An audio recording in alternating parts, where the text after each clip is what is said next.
Tiga bulan pelarian Koma ini, yang diduga menjadi inisiator kaburnya 30 tahanan Polresta Palembang, berakhir setelah Satres Narkoba Polresta Palembang menembaknya.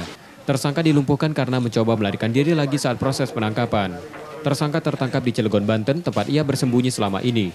Selama kabur, tersangka selalu berpindah-pindah mulai dari Banyuasin, Rabu Mulih, Tulang Bawang Lampung, dan terakhir di Cilegon.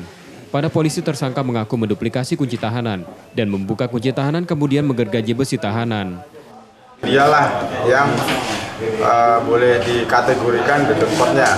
Apa peran dia membuat kunci duplikat, kemudian membuka besi teralis, termasuk sebelumnya menggergaji sampai dengan mendongkrak besi teralis sehingga bisa keluar.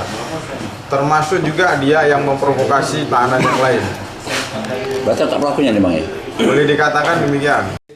Dari perbuatannya ini tersangka selain pidana pokok, juga ditambah pengerusakan sel tahanan. Yudi Kiswanto, Kompas TV, Palembang. 3 bulan.